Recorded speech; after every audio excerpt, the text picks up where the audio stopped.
I have been asked 101 times plus, why do you think Donald Trump won?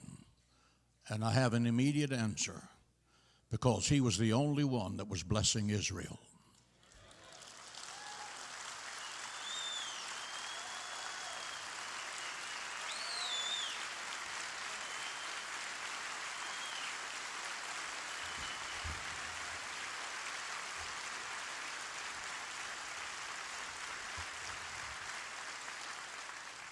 There were 3.3 million Christians United for Israel in our organization waiting for one candidate to stand up and speak up.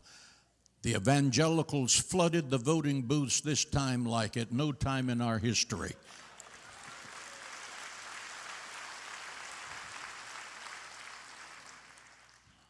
We have 3 minutes of snippets from Mr. Trump's one speech. You certainly didn't get to see it on main TV because this is offensive to them, but it's pleasing to the Lord. Roll the tape.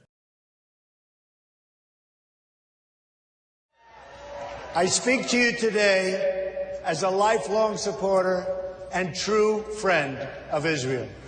I'm a newcomer to politics, but not to backing the Jewish state. I came here to speak to you about where I stand on the future of American relations with our strategic ally, our unbreakable friendship, and our cultural brother, the only democracy in the Middle East, the State of Israel. My number one priority is to dismantle the disastrous deal with Iran. Iran has already, since the deal is in place, test-fired ballistic missiles 3 times. Painted on those missiles in both Hebrew and Farsi were the words, "Israel must be wiped off the face of the earth." You can forget that. The United Nations is not a friend of democracy. It's not a friend to freedom. It's not a friend even to the United States of America, where, as you know, it has its home. And it surely is not a friend to Israel.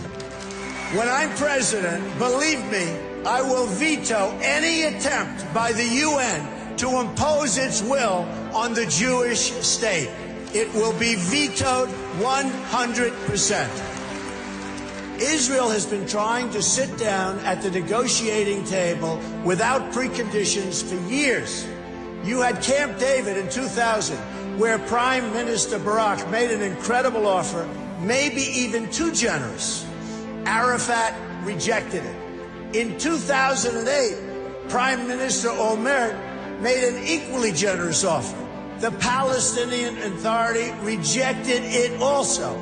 Then John Kerry tried to come up with a framework, and Abbas didn't even respond, not even to the Secretary of State of the United States of America. They didn't even respond. When I become president, the days of treating Israel like a second-class citizen will end on day 1. I will meet with Prime Minister Netanyahu immediately. I have known him for many years and will be able to work closely together to help bring stability and peace to Israel and to the entire region.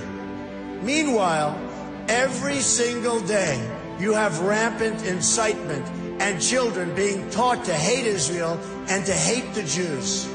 It has to stop.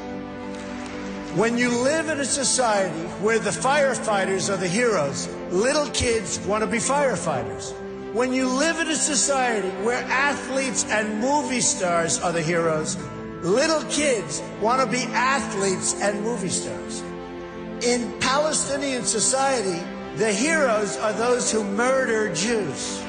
You cannot achieve peace if terrorists are treated as martyrs. Glorifying terrorists is a tremendous barrier to peace. There is no moral equivalency.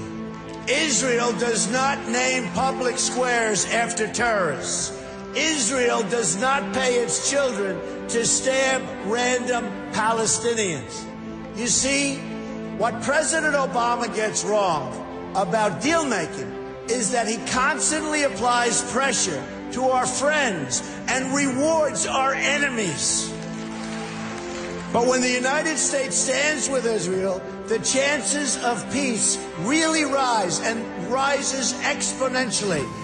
That's what will happen when Donald Trump is president of the United States. We will move the American embassy to the eternal capital of the Jewish people, Jerusalem. And we will send a clear signal that there is no daylight between America and our most reliable ally, the State of Israel. The Palestinians must come to the table knowing that the bond between the United States and Israel is absolutely, totally unbreakable. They must come to the table willing and able to stop the terror being committed on a daily basis against Israel. They must do that.